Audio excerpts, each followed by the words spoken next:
Aleluya, Señor. Gracias, Jesús. Gracias, Espíritu Santo. Gracias que tú eres quien guía, Señor, nuestras vidas, Señor. Y queremos que tú seas, Señor, en esta reunión, Dios, como lo estás haciendo, Señor. Queremos poder tener la libertad que tú traes, Señor. Queremos, Dios mío, Señor, abrir nuestros corazones, Señor, para lo que tú quieres hacer con nosotros, tu iglesia, Señor. Oh Dios, queremos estar dispuestos, Señor, a cambios, Señor, a transformación que viene por tu Espíritu, Señor, a nuestras vidas, Señor. Oh Dios, queremos estar sensibles a tu voz, Señor. Abre nuestros oídos, Señor. Abrimos el corazón, Señor, en el nombre poderoso de Jesús. Amén. Muy bien, pues muy buenos días, que Dios te bendiga. La verdad que hoy es un día diferente, ¿eh? Hoy es un día diferente. Yo suelo ser muy sistemático, ¿no?, a la hora de preparar las predicaciones, ¿no?, con los puntos bien marcados, bien definidos. Y te puedo decir que yo no sé qué es lo que pasa, pero no ha podido ser así en esta ocasión. He estado ahí con una inquietud en el corazón, con una palabra, intentando desarrollarla de una manera y de otra, pero no ha habido manera. Para colmo, esta mañana, a la hora de imprimir, no he podido imprimirlo sino así de chiquitillo. Yo he dicho ya, Señor, me rindo. Señor, me rindo, ¿sabes? Tú imagínate, así de chiquitillo.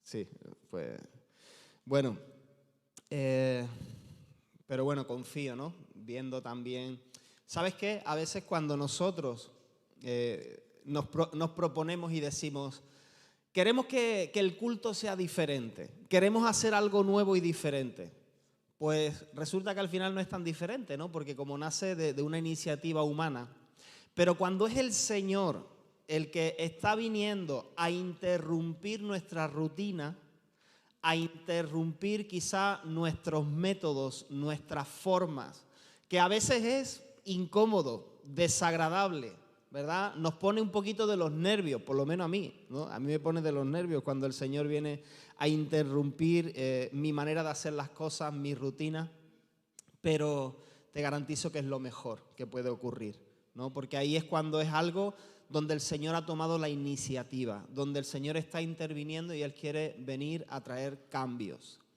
Y como te decía, lo que hay en mi corazón es un sentir. Tengo algunos versículos, algunos pasajes que voy a compartir. Y normalmente pues tengo algo bastante claro, bastante estructurado. Cuando me pasa en algunas ocasiones que cuando parece que no está tan claro, al final opto por compartir otra enseñanza que sea muy clara, ¿no?, y para ir un poco más a lo seguro, pero en esta ocasión no es así. Y lo que tenía en mi corazón es que cada vez que el Señor quiera hacer cambios, quiera hacer transformación en su iglesia y con su iglesia, ocurren dos cosas. La una es que siempre está en la naturaleza humana que hay cierta resistencia por parte nuestra. No sé si a ti te pasa. O sea, hay resistencia, pues no quiero decir resistencia en el sentido de porque nos resistimos, ¿verdad?, y queremos permanecer en nuestro pecado, sino porque hay cosas que no entendemos, cosas que no vemos, cosas que nosotros no comprendemos de, bueno, Señor, ¿cómo tú vas a hacer esto? Es que no le veo la lógica por ningún lado. O porque simplemente estamos acostumbrados, como me pasa a mí, ¿no?, que estoy acostumbrado a mis formas, a mis rutinas, a mis hábitos que me han funcionado, que quizás son buenos, pero es como un poco que te desencajan, ¿no? Entonces hay esa resistencia.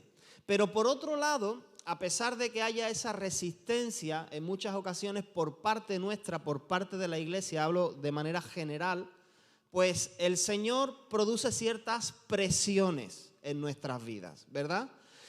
Son cosas que nos hacen suspirar, ¿no? Como, Señor, ¿qué es lo que va a pasar, verdad? Ciertas presiones a veces pueden ser ciertas situaciones desagradables que no entendemos, que se escapan de nuestro control, pero al final es la manera en la que Dios hace su movimiento para llevarnos a donde Él quiere. Y al final nos damos cuenta que donde Él quiere es un lugar mucho mejor de donde estábamos. No que donde estábamos está mal, pero Él quiere llevarnos más profundo o quiere llevarnos más alto, ¿verdad? De gloria en gloria, de victoria en victoria. Acompáñame a Lucas capítulo 5, versículo del 33 al 39.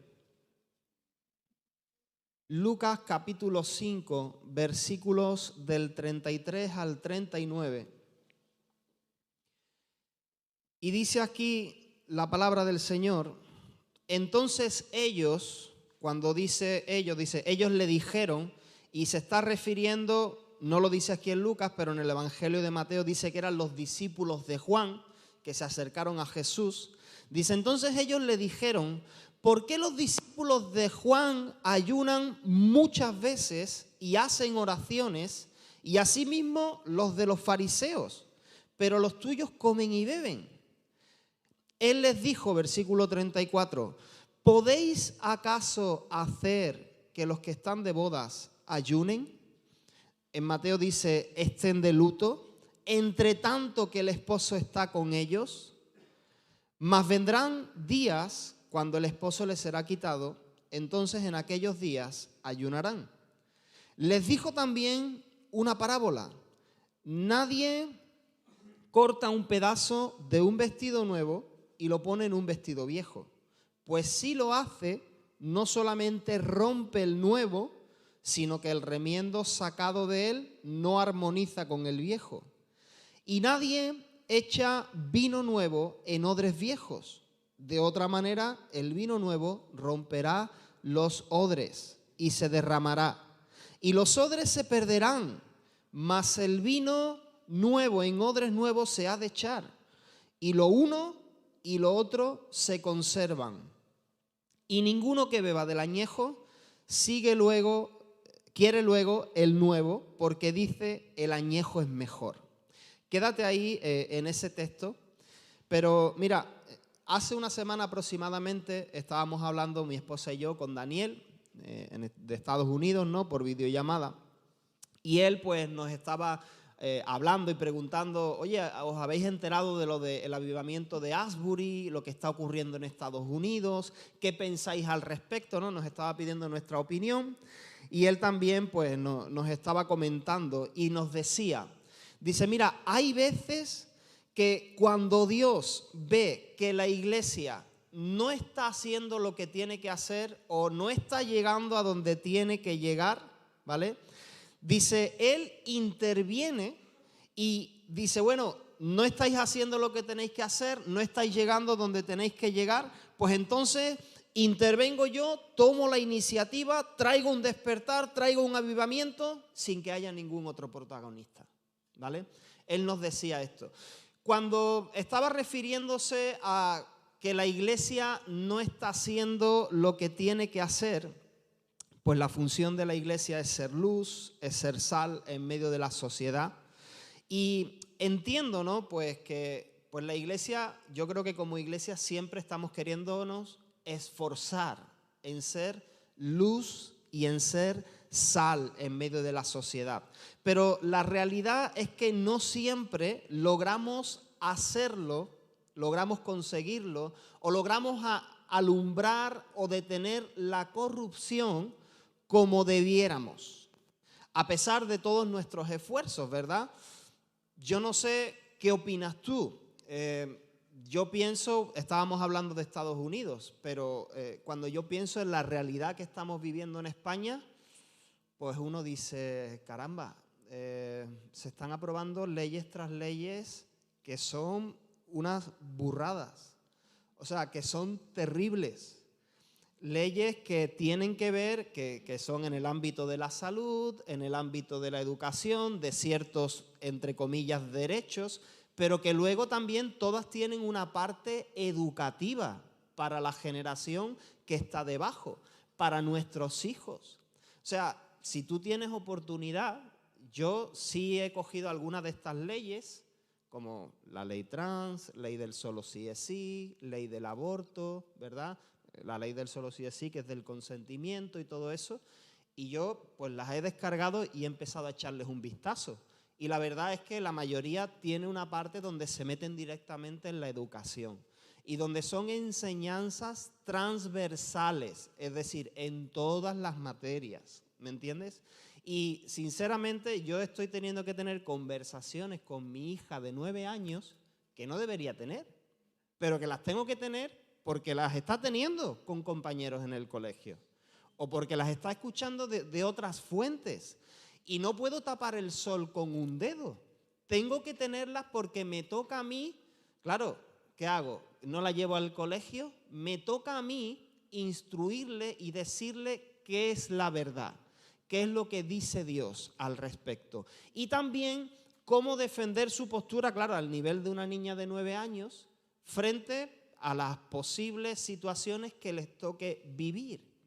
Entonces, vemos que, wow, o sea, la inmoralidad avanza fuerte. Y a veces, no sé tú, pero yo me siento impotente de que no estoy pudiendo ser esa sal que detiene la corrupción. No estamos pudiendo frenar el avance de las tinieblas. Y eso, con eso no quiero echarte como un saco de condenación encima, ni a ti ni a mí, sino que realmente hay situaciones donde nos sentimos impotentes, donde sabemos que la palabra de Dios habla de una realidad y nos dice que tenemos que ser luz y sal en este mundo, ¿verdad? Pero que sentimos que es que por más que lo intentemos, parece que nos sentimos como desbordados, ¿verdad? Y además de esto, otra cosa que estaba meditando es que no sé cuántos habéis podido escuchar la predicación de Daniel. Fernando la ha estado compartiendo en el grupo de la iglesia, ¿no?, de Mollina. Primero se compartió una que hablaba de las 4 llaves del avivamiento y luego se compartió otra pocos días más tarde, del 4 de marzo, la tengo yo ahí en el grupo. Y Daniel estaba hablando de cómo mantener un avivamiento, ¿verdad? Y dijo cosas que de verdad que me atravesaron, ¿no? Y él hablaba del avivamiento que está por venir. Yo no sé cuántos creen que hay un avivamiento que está por venir. ¿Tú lo crees? ¿Vale? Entonces Daniel estaba hablando, y si puedes, vuelve a escuchar esta predicación, porque dijo cosas de verdad tremendas. El avivamiento que está por venir. Y él estaba diciendo, ¿tendrás parte en esta renovación que ya ha comenzado o solo serás espectador? ¿No? Y yo me pregunto esto. Y decía también, si no somos la luz del mundo y la sal de la tierra, la iglesia pierde el propósito por el cual Dios nos ha llamado, detener la corrupción. Y seguía diciendo, mira, bueno, añado esto, la primera vez que la palabra iglesia, esto lo añado yo, ¿vale? No lo dijo Daniel, pero la primera vez que la palabra iglesia aparece en la Biblia está en Mateo capítulo 16, versículo 18, que es la conversación que Jesús está teniendo con sus discípulos, y ahí está Pedro, ¿verdad? ¿Quién decís vosotros que soy yo?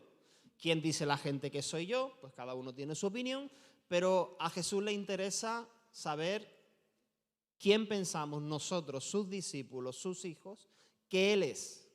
Y entonces, ante esa pregunta, Pedro dice, tú eres el Cristo, eres el Hijo del Dios viviente. Y Jesús se da cuenta de que Pedro esto no lo ha hecho por intelectualidad, esto lo ha hecho por una revelación del Espíritu Santo en ese momento. Pedro está comprendiendo una verdad espiritual. Y entonces dice, tú eres Pedro, pero sobre esta roca, ¿verdad? Y la roca se está refiriendo a esa declaración de que Jesucristo es el Señor, Jesús es el Hijo del Dios viviente, yo edificaré mi iglesia. Primera vez que aparece palabra iglesia, ¿verdad? Y lo que dice después es, y las puertas del Hades, las puertas del infierno, ¿no? Se usa la palabra Hades para referirse al infierno, no van a prevalecer contra la iglesia. Jesús nos está dando ahí la idea de que el gobierno de las tinieblas no va a poder resistir el avance de la iglesia. O sea, Jesús nos da una imagen de una iglesia que avanza en un modo ofensivo contra el reino de las tinieblas, y que son las tinieblas que intentan resistir, pero que no pueden soportar el avance de la iglesia. Esa es la ilustración que nos da Jesús. Aunque a veces pareciera que ocurre lo contrario. No sé si lo has pensado. Que es la iglesia la que está atrincherada frente al avance de las tinieblas en modo defensivo. O sea, como si no fueran las puertas del Hades, sino que son las puertas de la iglesia la que está resistiendo para que no entren las tinieblas por la puerta. ¿Te has sentido así? Yo sí. Cuidado porque está entrando. Cerrar las puertas, atrincherar, poner las sillas contra la puerta porque están entrando las tinieblas dentro de la iglesia. El mundo está entrando dentro de la iglesia. ¿Qué podemos hacer? Nos sentimos frustrados. Nos sentimos, Señor, ¿qué podemos hacer? Te necesitamos a ti, ¿verdad? Creo que cuando nos sentimos así, lo he compartido con algunos jóvenes. Cuando nos sentimos así, sabemos cuál es la verdad. Queremos obedecer la verdad de todo corazón, pero nos sentimos impotentes. Estamos cerca de un avivamiento. Porque Fernando había dicho, y lo he escuchado también de Daniel y de demás personas, el avivamiento no viene porque somos buenos. El avivamiento viene porque lo necesitamos. ¿Entiendes? Pero tiene que haber un quebrantamiento y un reconocimiento. Entonces, cuando tú te encuentras, o nosotros, la iglesia, nos encontramos en esa situación de decir, Señor, sabemos tu verdad, la creemos, la queremos, pero parece que hemos gastado todos nuestros recursos y aún así parece que no estamos consiguiendo el objetivo. Ahí viene un clamor de lo profundo del corazón. Y ahí viene un derramamiento de parte de Dios sobre su pueblo, porque sabe que lo necesitamos. No podemos hacerlo sin su Santo Espíritu. Y Daniel dijo algo, como te decía, que eso me atravesó. Dijo, si dejamos de ser la luz y sal, esta generación no nos va a considerar relevantes o útiles. Dirán, ¿para qué les vamos a tolerar? Basándose en el texto, ¿verdad? Donde habla de que la sal, si la sal pierde su sabor, si la sal pierde su función, ya no sirve para nada. Los hombres la tiran al suelo y la pisotean, porque es algo que no tiene valor. Entonces dice, dirán, ¿para qué les vamos a tolerar? Y dice, nos van a pisotear, nos van a considerar obsoletos, palabras textuales de Daniel, antiguos, históricos, y nos van a cancelar de la cultura. Y luego hablaba de iglesias que se están cerrando, ¿verdad? Como, ¿para qué sirve la iglesia? Es un grupo más, ¿verdad? Que no tiene ningún efecto, ningún impacto. Y eso son palabras muy fuertes, pero son palabras de verdad, que deben atravesar nuestro corazón. Y posiblemente yo no tengo la respuesta, o sea, no tengo la solución, ¿no? La solución mágica, ¿no? Y quizá tú tampoco, pero el Señor tiene la solución. ¿Entiendes? El Señor tiene el poder. El Señor es el que puede hacer que la situación cambie. Y él hablaba, ¿no? Daniel siempre nos ha enseñado esto. La sal es el espíritu de sacrificio y de abnegación, porque la Biblia habla de que todo sacrificio es salado, debe ser salado con sal. Y necesitamos tener una fe sacrificada, una entrega al Señor, abnegación. Cuando pensamos en abnegación, no solamente de soy abnegado para negarme a mí mismo, a esas cosas que yo sé que me hacen mal, sino un sacrificio que, como decía Fernando, no solamente tiene un efecto en mi vida, tiene un efecto en la sociedad. Porque yo estoy haciendo un sacrificio, un esfuerzo de negarme a mis planes, a mis metas. No que tus sueños o tus metas tengan que ser todos malos, pero si están obstaculizando, desviándote, ¿verdad?, de lo que es el propósito de Dios, pues hay que negarse a sí mismo. Hay que tomar la cruz. Y tiene que ser un sacrificio que me lleva a hacer algo que detiene la corrupción en la sociedad. Y el ejemplo que me viene a la mente es lo que ocurrió con Daniel cuando empezó la obra de rehabilitación. Un corazón entregado, un corazón dispuesto, sacrificado, negándose continuamente a sí mismo, vio una necesidad y le llevó a un sacrificio más allá de cosas personales, a entregarse por otras personas, y en ese momento era un problema que nadie tenía la solución. Pero ese sacrificio pues de coger a una persona sin grandes conocimientos en la materia, pero sí con una carga de parte del Señor en el corazón, y entonces coger a una persona y meterla en tu casa con tu familia, ¿verdad? Y luego seguir y seguir y seguir hasta ver cómo Dios hacía el milagro y cómo Dios transformaba una sociedad, cómo Dios impactaba una sociedad, cómo Dios a través de su iglesia detenía la corrupción, de la drogadicción, y no solamente de esas personas adictas que se transformaron en siervos de Dios, sino impactando a las familias, impactando a las autoridades, ¿verdad? Siendo relevantes en medio de la sociedad. Necesitamos preguntar al Señor: Señor, primeramente necesito tu Santo Espíritu, pero luego, Señor, dame ojos para ver. Señor, ¿qué es lo que podemos abordar en esta sociedad?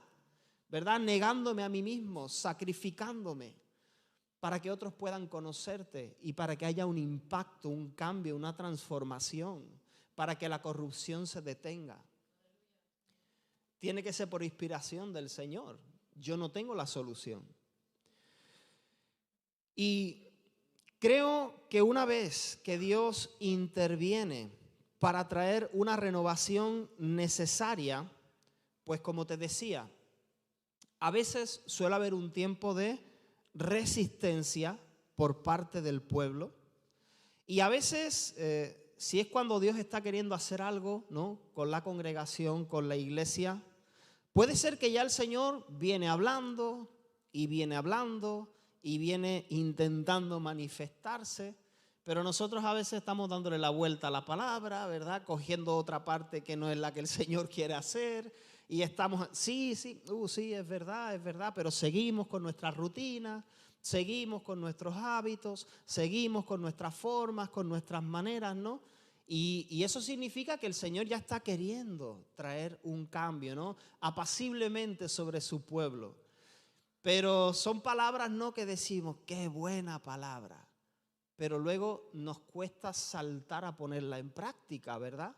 Y entonces eso significa que hay una resistencia, nos resistimos al cambio. Quizá le restamos importancia, quizá por un día nos proponemos, vamos a hacer este cambio, pero luego nos olvidamos porque nos sentimos cómodos. Todo está bien, podemos seguir viniendo a nuestras reuniones, ¿verdad? Pues yo puedo seguir predicando de la misma manera, con mi método sistemático, ¿verdad? Entonces todo está bien, la gente me dice qué bendición, qué buen mensaje, entonces todo está bien, ¿verdad? Pero el Señor está empujando y empujando y empujando. Nosotros estamos a veces resistiendo, pero el Señor acaba poniendo un poquito más de presión. Presión, presión, presión, hasta que lo que tiene que ocurrir ocurre. Mira, si algo tenemos que tener claro es que Dios es soberano. Su voluntad se hará, se cumplirá, más temprano o más tarde según nuestro entendimiento, ¿verdad? A nosotros a veces nos parece que es demasiado tarde o que es demasiado pronto, pero el tiempo del Señor es perfecto, pero su voluntad se cumplirá. Lo que Él se ha propuesto hacer con su iglesia se cumplirá. Claro, lo que sí cada uno tendrá que ver en qué posición va a estar ante lo que Dios quiere hacer, ¿verdad? Lo que Dios ha propuesto hacer en esta nación se cumplirá. O sea, eso es así. Eso tenemos que tenerlo claro. Ahora, volvamos al texto que habíamos leído de los odres, ahí en Lucas capítulo 5. Lucas capítulo 5, versículo del 33 al 39. Y en este texto, pues podemos apreciar que estaba viniendo un tiempo de cambios.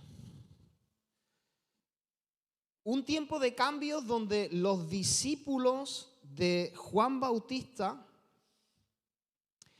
pues ellos están haciendo preguntas a Jesús, ¿no? Y les están diciendo, ¿por qué tus discípulos no hacen lo mismo que hacemos nosotros? ¿Por qué tus discípulos no siguen las mismas disciplinas espirituales que nosotros? Y la pregunta iba enfocada en ¿por qué no ayunan y oran como hacemos nosotros?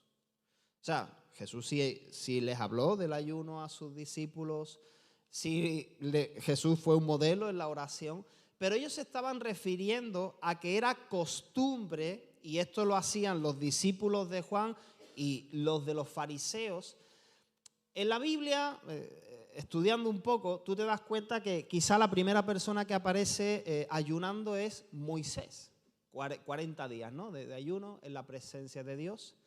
Pero luego que esté como mandado, un mandamiento acerca del ayuno, es en la ley de Moisés acerca del día de la expiación. El día conocido entre los judíos de Yom Kippur, ¿verdad? El día de lamentarse delante de Dios. Y el ayuno estaba ligado a duelo, a lamento, a humillación. Y aunque bíblicamente en la ley de Moisés estaba mandado explícitamente para ese día, para el día de la expiación, donde el pueblo tenía que hacer lamento por sus pecados, dolerse por su pecado para volverse a Dios, con el tiempo esta práctica se fue incrementando. O sea, el pueblo de Israel fue añadiendo más días de ayuno a su calendario. Esa fiesta era la fiesta de otoño, septiembre, octubre, por ahí, ¿no? El día, como es el calendario lunar, no siempre cae en nuestro mismo mes. Pero fueron incrementando y había más días. Y cuando tú lees en el Antiguo Testamento, a veces ves una recriminación de parte de Dios a su pueblo. Verdaderamente ese ayuno que vosotros estáis haciendo, eso es para mí, es para agradarme a mí. El verdadero ayuno de Isaías 58, ¿verdad? O sea, estáis ayunando, pero estáis ayunando para, no sé, para vuestro propio beneficio, para conseguir las cosas que queréis. Hasta el punto que en el tiempo de Jesús, ¿tú sabes cuántas veces ayunaban los fariseos? 2 veces en semana. O sea, ya no una vez al año, ya no en varios meses en el año, 2 veces en semana. Pero imagínate qué tipo de ayuno, porque era un ayuno que era para humillarse delante de Dios, pero lo que les llevaba es a enorgullecerse de que se humillaban delante de Dios, ¿no? Porque gracias, Señor, que no soy como este, que diezmo de todo, que ayuno 2 veces en semana, ¿no? ¿Te acuerdas de esa conversación del fariseo y el publicano? Yo ayuno 2 veces en semana. Entonces, los discípulos de Juan, por costumbre, ¿no? Aunque Juan tenía otra línea, Juan el Bautista venía de la línea un poco similar a los esenios, que eran personas, porque en el tiempo de Jesús había diferentes grupos, ¿no? Fariseos, saduceos, los celotes, los esenios. Y los esenios eran de la línea de los que veían tanta corrupción a su alrededor y estaban esperando la llegada del Mesías y creían mucho en hay que prepararse, hay que santificarse, que habían escogido apartarse del mundo, hacer sus comunidades aparte en el desierto y estar ahí esperando la venida del Señor, y practicaban mucho el ayuno, la oración. Juan Bautista no era del todo de esa línea, porque él se enfocó en preparar camino al Señor, ese era su llamado, y en hablar de arrepentimiento, arrepentimiento, arrepentimiento para preparar la venida al Señor. No sirve tanto que nos apartemos ahí en un lugar desierto, sino que hay que preparar al pueblo para que se arrepienta, para que se vuelva a Dios, para que esté listo cuando el que tiene que venir venga, ¿verdad? Esta era la línea de Juan Bautista.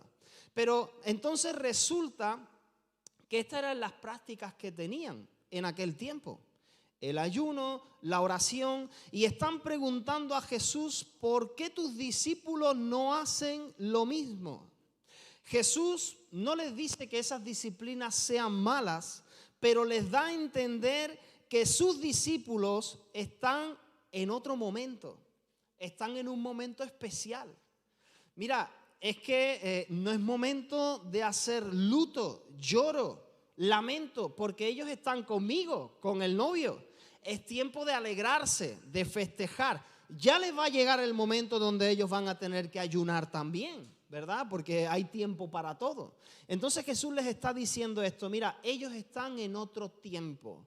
Hay algo nuevo que yo estoy haciendo, por eso no están haciendo lo mismo que vosotros habéis hecho por años.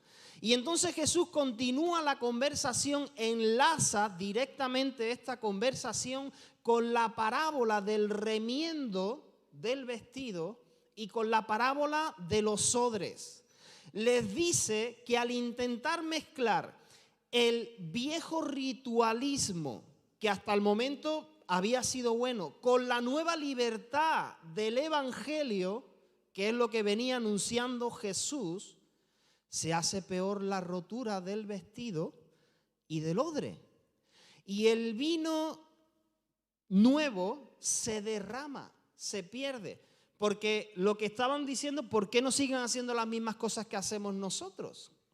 De esta manera, las dos cosas, tanto lo viejo como lo nuevo, se desfigura y se destruye. Y ¿sabes una cosa? Eso aparte, a veces es lo que nosotros estamos intentando hacer. Estamos intentando que lo que el Espíritu Santo quiere hacer sea como una porcioncita que nosotros le estamos dando el espacio. O sea, queremos seguir en nuestra forma y, bueno, quizá puede venir el Espíritu Santo y agregar alguna cosita, ¿no? Alguna cosita que sea novedosa en nuestras vidas. Pero es que eso no funciona. Es que no podemos hacer un remiendo de ese tipo.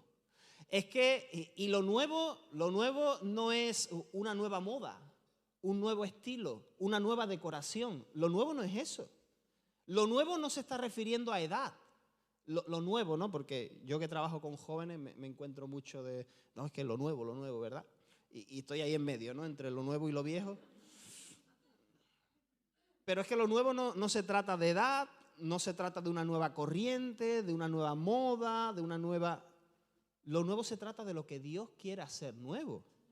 Y no podemos pensar que eso nuevo va a ser un parche que Dios va a poner en nuestra vieja forma. Entonces esto es muy importante. Mira, dice que al darle a cada vino su propio recipiente, ambos se conservan. La cuestión aquí es que no hay que matar una cosa para que lo otro, ¿no? Romper. No. Sino que Dios quiere que ambos se conserven, porque ha sido Él el que ha ido guiando en los diferentes tiempos y etapas. No hay que desperdiciar ninguno, porque ambos tienen su función.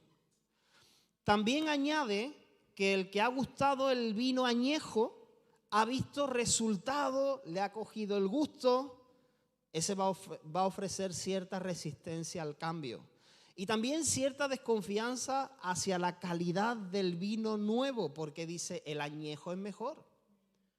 ¿Quién no dice, pero así, sí, como yo lo hago, es mejor? ¿Quién no tiene miedo a lo nuevo? Yo sí, ¿no? Y sobre todo los que somos más cuadraillos, ¿no? Por lo menos yo, ¿no? Que soy más de... No, mi esposa no. Mi esposa es... todo nuevo, ¿no? No sé dónde está. Ahí somos el equilibrio, ¿no? Esas tensiones ahí en equilibrio. Pero yo sí, yo soy más conservador, más cuadriculado en algunas cosas. Entonces, solemos decir, mira, no, así es mejor, así es más seguro. Pero, ¿sabes qué? Lo nuevo también tiene su proceso de maduración. Y Esdras capítulo 3, versículo 12, sin desviarme del tema, pero usando este versículo porque me llamaba la atención. Aquí está hablando de, nuevamente se echan los cimientos del templo, ¿verdad? Habíamos hablado hace algún tiempo, el tiempo de la restauración. Sabemos que el templo, Jerusalén, había sido destruido por los babilónicos, pasan los 70 años de cautividad, regresan a Jerusalén, Dios se encarga de todo, y ahí con Esdras, capítulo 3, versículo 12, están echando, lo primero, no la ciudad, sino lo primero el templo, el lugar de adoración, ¿vale? Y entonces dice que ellos están echando esos cimientos y dice que muchos de los sacerdotes y de los levitas y de los jefes de casas paternas, ancianos, que habían visto la casa primera, viendo echar los cimientos de esta casa, lloraban en alta voz mientras otros daban grandes gritos de alegría. Y cuando dice que lloraban en alta voz, he buscado en el original y en realidad ellos estaban lamentando, estaban llorando. Y estaban llorando porque ellos habían visto el primer templo. Y tenían una mezcla de nostalgia y de dolor, pensando, esto no es igual que lo que nosotros hemos conocido. Los jóvenes estaban contentos porque no habían conocido otra cosa, ¿verdad? No habían visto otra cosa y dice que unos lloraban, otros se alegraban. Y parte, como te decía, ¿no? Parte de nuestro trabajo, ¿no? Mi esposa y mío, es como liderar a los jóvenes o trabajar con los líderes de jóvenes. Y escuchamos mucho sobre las tensiones entre lo nuevo y lo viejo. Escuchamos todo el tiempo, tensiones, ¿verdad? Y la verdad que los jóvenes siempre demandan cambios, ¿no? Cambios. Esto tiene que cambiar, ¿no? Es que ya mucho tiempo haciéndolo de la misma manera. Pero creo que muchos de los cambios o transiciones no ocurren por fuerza humana. El problema es cuando queremos hacer por fuerza humana, ¿me entiendes? Porque al final acabamos dañándolo todo. Ocurren por intervención divina. Sobre todo cuando ves una cosa, ¿no? que es un tira y afloja y que esto no va para ningún lado, ocurre por intervención divina. Y algo similar, pensando en esto, ocurrió con la iglesia en Jerusalén. Acompáñame a Hechos capítulo 6. Hechos capítulo 6. Mira, yo pensaba que iba a tener 10 minutos de prédica y no sé cuánto voy ya. Mira, algo similar ocurrió con la iglesia en Jerusalén, porque tú sabes que quizá la palabra más relevante que Jesús, o el mandato más relevante que Jesús le dio a sus discípulos antes de subir al cielo, fue ir y hacer discípulos a todas las naciones. También les dijo, esperaros, os digo esto, pero esperaros, quedaros en Jerusalén hasta que haya venido sobre vosotros el Espíritu Santo. Porque vais a recibir poder cuando el Espíritu Santo venga sobre vosotros. Y me vais a ser testigos, vais a dar testimonio de mí en Jerusalén, en Judea, en Samaria y hasta lo último de la tierra.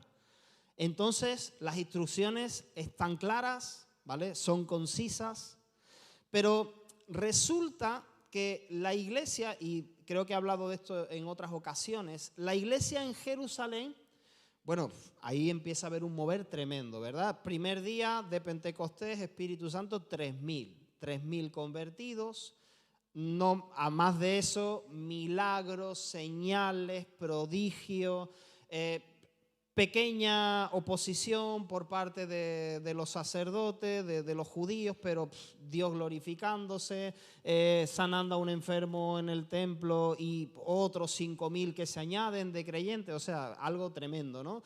Gente viniendo de fuera a Jerusalén, ¿verdad? Pensando en que ojalá siquiera la sombra de Pedro, la sombra de Juan pase por encima de este enfermo y lo sane. O sea, cosas tremendas que están ocurriendo. Llegamos a Hechos capítulo 6 y vemos que empiezan a haber ahí unos problemillas en la iglesia.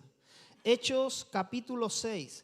¿Y por qué empieza a haber unos problemas? Porque la iglesia de Jerusalén estaba formada por cristianos hebreos y por cristianos griegos, todos judíos, ¿verdad? ¿Entendemos esto? El judío de ahí, de Israel, que se había convertido a Jesús, que había creído en Jesús como el Mesías, y luego había judíos que habían sido dispersados anteriormente en la diáspora, y ellos regresan a Jerusalén, pero tienen otra mentalidad y otra cultura, porque son judíos con mentalidad griega, que también se convierten a Jesús. Entonces tenemos ahí como una mezcla, ¿verdad? El judío que acepta a Jesús y el judío griego que acepta a Jesús. Y aquí en Hechos 6 nos habla de un problemilla entre estos dos. Dice Hechos 6:1, en aquellos días, como creciera el número de los discípulos, hubo murmuración de los griegos contra los hebreos. Se está refiriendo cristianos ambos, ¿vale? Los griegos contra los hebreos, de que las viudas de aquellos eran desatendidas en la distribución diaria. ¿Y por qué eran desatendidas las viudas de los griegos? ¿Daba la coincidencia que eran ellas? ¿O era porque había ahí cierta fricción? Había cierta fricción. Si estudias, te recomiendo un libro que tiene muchos años, Historia de la Iglesia Primitiva, ¿vale? Bíblico, histórico. Pero es verdad que había fricción entre el judío que seguía observando partes de la ley de Moisés y ciertos rituales y mandamientos, y el judío griego que tenía unas mezclillas por ahí, pero que bueno, que había creído en Jesús también. Entonces ahí empieza a haber un poco de presión en la iglesia en Jerusalén.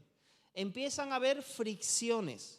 Bueno, se lleva ante los apóstoles, no te lo voy a leer, ¿verdad? Pero Hechos 6 habla de que se escogen a los diáconos.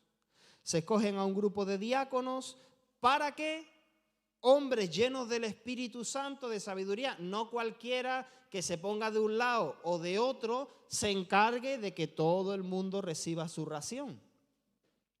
Pero después de esto, curiosamente, por otro lado, tú ves que en Hechos 7 aparece esa persecución, esa muerte de Esteban. ¿Quiénes son los que persiguen a Esteban? Hechos capítulo 6, versículos del 8 al 11. Esteban, lleno de gracia y de poder, hacía grandes prodigios y señales entre el pueblo. Entonces se levantaron unos de la sinagoga llamada de los libertos y de los de Cirene, de Alejandría, de Cilicia y de Asia, disputando con Esteban. Mira, resulta que la persecución contra la iglesia de Jerusalén empieza por parte de los judíos griegos no cristianos. Judíos griegos no cristianos que eran más extremistas que los propios judíos de ahí de Jerusalén. Porque estos son de la sinagoga de los libertos, que se dice que eran unos que fueron esclavos y que fueron liberados, y por eso eran de los libertos. Y también de territorios como Cirene, Alejandría, Cilicia y Asia, disputando con Esteban. Estos eran los que hicieron fuerte oposición al cristianismo en Jerusalén. judíos, griegos. Dice, versículo 10, pero no podían resistir a la sabiduría y al espíritu con que hablaba. Entonces sobornaron a unos para que dijesen que le habían oído hablar palabras blasfemas contra Moisés y contra Dios. Después de la muerte, ¿sabes cómo acaba esto? Apedrean a Esteban. Después de la muerte de Esteban se desata una persecución contra la iglesia de Jerusalén. Hechos capítulo 8. Pero no una persecución del Imperio Romano, una persecución de estos judíos contra la iglesia en Jerusalén. Y uno de los que está ahí a la cabeza es Pablo, que vio bien que mataran a Esteban. Y Pablo, su crianza no había sido estrictamente en Jerusalén. Pablo tenía recorrido, tenía buenos estudios, buena preparación, era un extremista Pablo. Porque yo no sé por qué, a veces sucede, lo he observado en otras culturas, que la propia cultura en su país sí tiene sus normas, sus fundamentos y sus cosas, pero cuando hacen un gueto o hacen una congregación, si es que son creyentes en otro país, son más extremistas que los del propio país. No sé por qué, pero es algo que suele ocurrir. Aquí pasaba eso también. Judíos que estaban dispersos eran más extremistas que los propios que vivían en Jerusalén, ¿vale? Entonces resulta que empieza a haber una persecución tremenda, con Pablo a la cabeza. Y los creyentes, Hechos 8, ¿vale? Para que nos ubiquemos, son dispersados, menos los apóstoles. Los apóstoles, y entiendo que un grupo de creyentes que quedaron con ellos, porque no se quedarían solo los apóstoles. A pesar de los esfuerzos evangelísticos, porque en esa dispersión sabemos que Felipe llega a Samaria, predica el evangelio en Samaria, se envían allí a los apóstoles para que venga el Espíritu Santo sobre ellos. También, pues el propio Pedro, ¿no?, es movido a diferentes lugares, no muy lejos de Jerusalén. Sabemos que Pedro va a la casa de Cornelio con resistencia, pero va, ¿verdad? Si sabes que Pedro era como que, Señor, ¿en serio?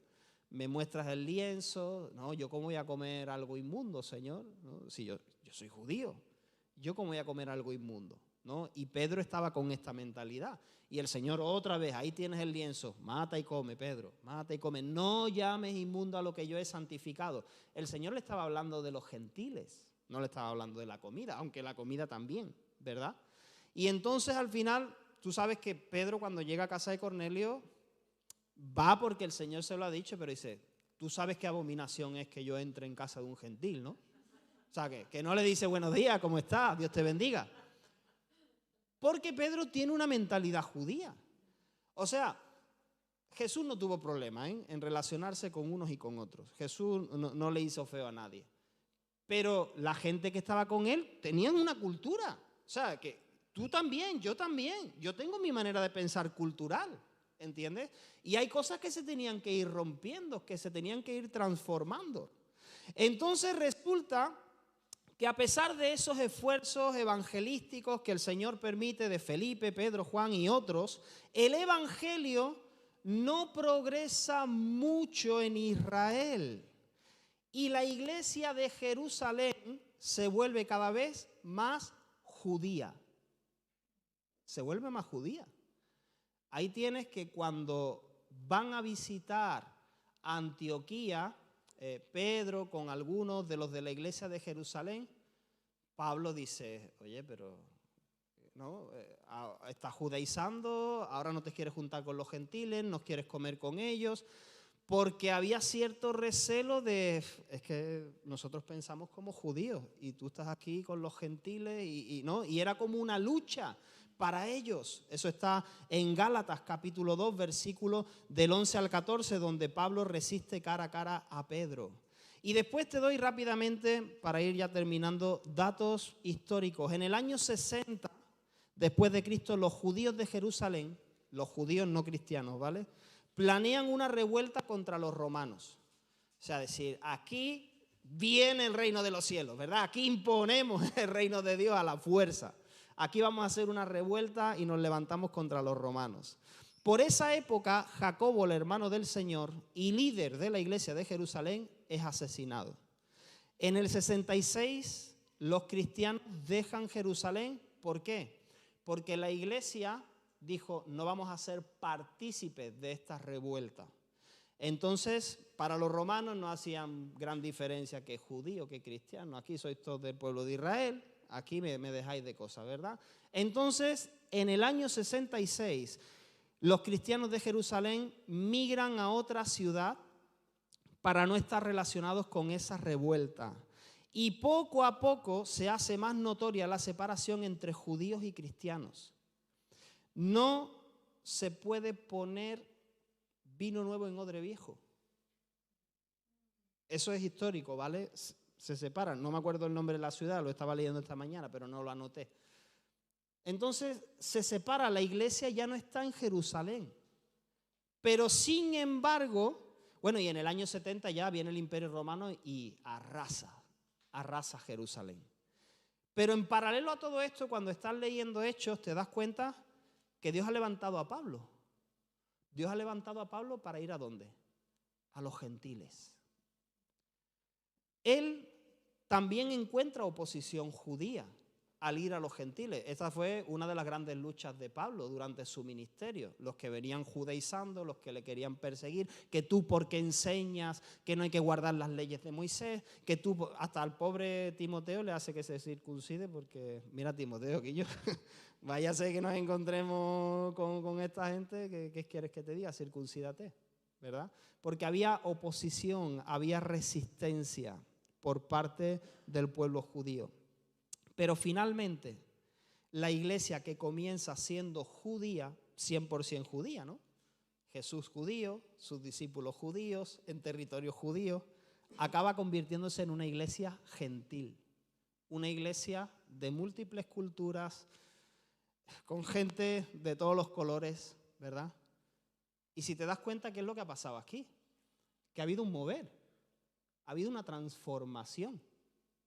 ¿Quién lo ha producido? ¿El hombre? No, lo ha producido Dios. ¿Entiendes? ¿Qué ha dicho? ¿Descartamos a uno para que se ponga a otro? No, cada uno ha cumplido su función. ¿Lo entiendes? Odre viejo, odre nuevo, vino viejo. Pero la iglesia ha acabado convirtiéndose en lo que Dios quiere que se convierta. ¿Lo entiendes? Nosotros humanamente tenemos nuestras limitaciones. Yo tengo mis limitaciones, ¿entiendes? Tú tienes las tuyas. Cosas que no nos encajan, que no nos cuadran. Eso, formas que... Pero ¿estamos dispuestos a que el Señor venga y rompa nuestras formas? Puedo ver a lo largo, y podríamos hablar de eso, ¿verdad? Parándonos en detalles, pero yo puedo ver las tensiones que se produjeron con la iglesia. No sé si te has preguntado, habiendo 12 apóstoles, ¿por qué Dios tiene que levantar uno más para que llegue donde los otros no han llegado? ¿Por qué? Bueno, Dios sabe por qué, ¿verdad? Cuando la iglesia llega a momentos donde no sabe qué más hacer, Dios interviene.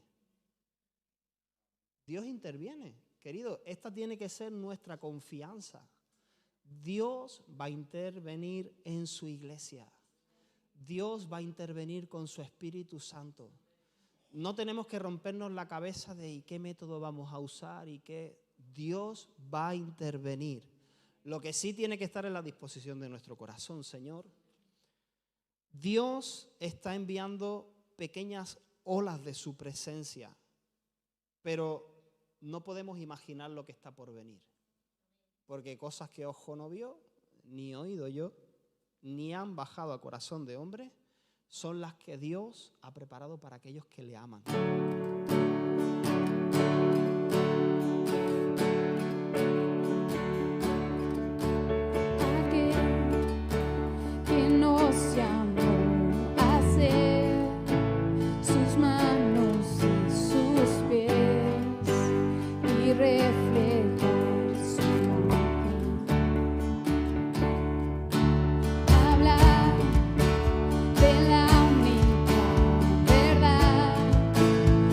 Salva la humanidad.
dispuesta en adoración a una voz. Tu iglesia clama, ven Señor Jesús, heme aquí, envíame a mí. Mi iglesia entera está dispuesta en adoración a una voz. Tu iglesia clama, ven Señor Jesús, ven Señor Jesús, ven Señor Jesús, ven Señor Jesús. Tu iglesia clama, queremos ser la luz y mostrar a Jesús. No nos dará temor hablar de tu amor. Somos tu iglesia, queremos ser la luz y mostrar a Jesús. No nos dará temor hablar de tu amor. Somos tu iglesia,